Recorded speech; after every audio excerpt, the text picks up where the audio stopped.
Welcome everyone, it's Dr. Shiva Ayadure. Today we're going to be talking about kale and cardiovascular health. Kale is a very nutrient-dense vegetable. So first of all, we're going to look at the cardiovascular system. There are three subsystems on how your heart works. The physical heart here. It has a blood vessels, which are known as a vasculature, and then the blood, the stuff that the heart pumps and that goes through these blood vessels. Now the heart is a powerful muscle which is responsible for pumping the blood, the oxygenated blood it receives from the lungs. Oxygenated blood gets pumped throughout your body, these arteries through all the capillaries. As your body consumes that oxygenated blood, it becomes deoxygenated, which gets pumped back to your heart, which then sends it up to the lungs, which gets oxygenated, and the process continues, and so on. Blood is not just the red stuff, which is a red blood cells, which carries oxygen, but blood also includes the white blood cells, very important white blood cells, which support your immune system. So heart health is important for immune system function, plus your circulatory system. The lining of the veins, the lining of the arteries, and the lining of the capillaries are made up of endothelial cells. You're going to realize how important endothelial function is for your existence and for heart health. So that is a vasculature that your cardiovascular system has. We wanted to now start looking at how kale affected the cardiovascular system. Now think about what we're saying, and we want to take a scientific systems approach. Well, there's a lot of science that's been done on kale. And so in order to do that, we use a very powerful technology that I created out of my work at MIT called Cytosolve, which allows us to integrate the current research. So we can analyze kale using Cytosolve and allows us to integrate the current research. So what is that current research? So if you were to look all over the world as of today, how much research has been done on kale? 23,647 articles done on kale. Quite amazing. In fact, there's been close to 400 clinical trials, and for 118 years, kale has been researched. Cytosolve allows us to take all of this research, identify the relevant articles relative to cardiovascular systems, identify the molecular pathways, and then figure out which of the components in kale, which we're going to share with you today, that kale is composed of different molecular compounds, affect the molecular pathways of cardiovascular system. I wanted to let you know that we use the technology here. We've helped many companies over the last 16 years, a lot of smart, innovative companies, but we decided with all the mathematical models we've created, why don't we try to use this to compute the best product we could think of from the science out there for reducing pain and inflammation, pain and discomfort. And that resulted in us creating MV25 using Cytosolve. We're going to have more products that are going to be coming, but let me just show you what MV25 is about for those of you who haven't heard about it. But this is using Cytosolve in a beneficial way, not to just do research, but find combination therapies. Hi, I'm Barbara Ann. My hands would cramp up so that I couldn't hold cards or knit or crochet, and they would go like that. And I'd have to use this when I played cards with my grandkids. And I started taking that MV25. After a bit, I was able to hold cards in my hand.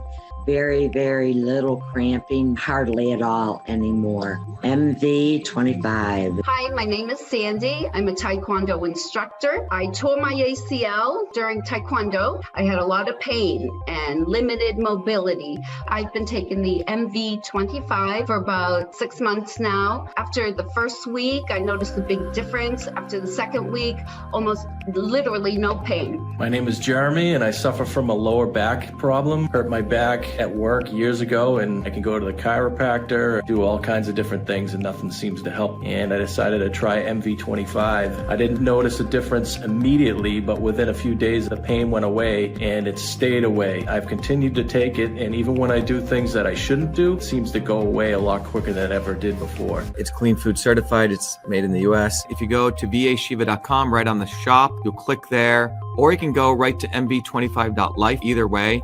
And then from there, you can click on the bottle and you can order. Please take advantage of it because first of all, it's going to help you. It's going to help our movement, and it really supports the fact that we want to take science-based approaches to natural products. Now we want to look at kale. First of all, kale's got macronutrients. So it's got fiber, it's got a lot of protein, and 9 essential and 9 non-essential amino acids, a lot of fat, relatively. Now, it has a lot of micronutrients, 5 key carotenoids, 5 other key vitamins, and we got 5 key minerals, 6 key bioflavonoids. That gives you the 21 21 molecules. Here are the 7 nutrients in kale that are good for cardiovascular health. The next thing I want to talk about is what are the health benefits of kale. Kale is very, very good for skin health. It's good for heart health. It's good for gut health. It's good for liver health. It's good for eye health, and it's good for immune health. Now, what are the 8 biological effects? It's an antioxidant. At the biological level, it has an antioxidant effect on your body. It's anti-inflammatory, gastroprotective. It's anti-cancerous, probiotic for your gut, anti-hypertensive, lowers hypertension, anti-diabetic, anti-arteriosclerotic, which means it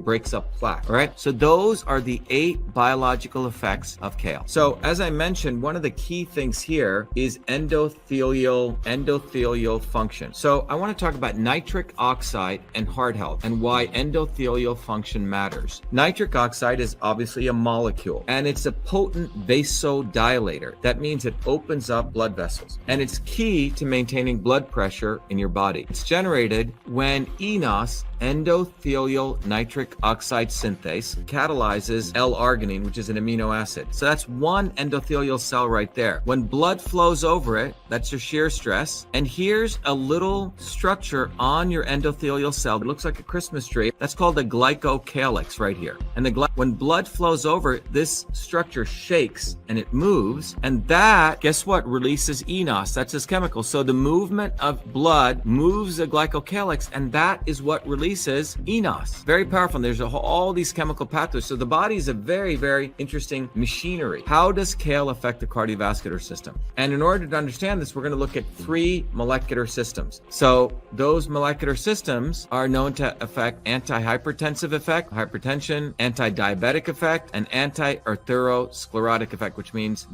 how does it affect? Now, to review, in order to understand, remember there are those 7 molecules. So these things work together to affect those 3 molecular systems. This is in one of those molecular systems, the anti-hypertensive system. The nitrate from kale is converted to nitrite by oral bacteria. So when you chew kale, it's very important to chew, and the nitrite decomposes to nitric oxide. And the nitric oxide activates this enzyme called soluble guanylyl cyclase, SGC. And SGC converts GTP to cGMP in the smooth muscles surrounding the blood vessels, and they lead to relaxation. The second system is the anti-diabetic effect, second molecular system. So how does this happen? Remember, endothelial dysfunction is caused by oxidative stress induced by superoxide and hydrogen peroxide. So when you have superoxide and hydrogen peroxide, not good chemicals in your endothelial cells. So right here, if you have superoxide here and hydrogen peroxide, this screws up your endothelial. This leads to endothelial dysfunction, and that leads to diabetes. That's not good. Now, what happens is, if you remember, quercetin and the vitamin E from the kale, they upregulate NRF2, very good molecule. And NRF2 promotes these 2 antioxidant enzymes, superoxide dismutase and catalase. And these 2 are very powerful enzymes which block superoxide and block hydrogen peroxide. And similarly, the vitamin E blocks the superoxide, so it neutralizes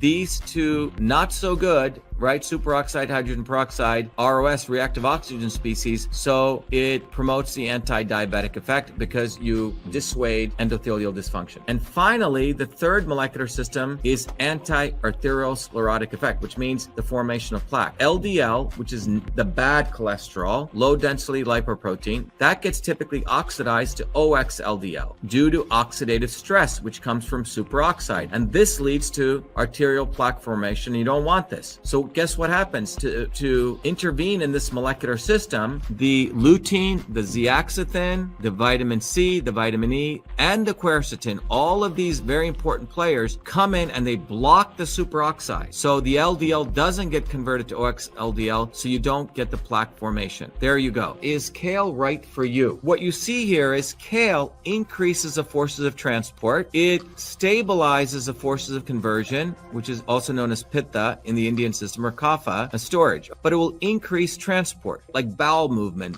gas, bloating, when you have that. Now, question is, everyone asks me, well, how much should I take? So let's talk about that. How much kale should you take and what the current science says? Well, for heart health, which is the antihypertension piece, 15 grams of kale powder daily. Okay, that's from Ide et al. 2016. Kale for skin health, the curly kale extract, that gives you 1650 micrograms of carotenoids. Meineke et al. 2017. 2013. For eye health, and which is really related to age-related macular degeneration, about 15 milliliters of a beverage containing oleaginous extract of kale. That's what they used here. Arnold et al. 2013. Now, given that background, I've talked about the great stuff of kale, how it can support your heart, but we also need to consider that kale, there are also some problems with kale, and there are 4 issues to consider. Well, if you are prone to certain allergies, be aware that too much of kale can cause, in certain people, certain skin rashes, hives. Not in everyone, but be aware of that. If you see skin rashes coming, be aware of that. The next thing is goiter, thyroid. Vegetables like kale, Brussels sprouts, cauliflower, very good for you, but they're known as goitrogens. If you have hypothyroidism,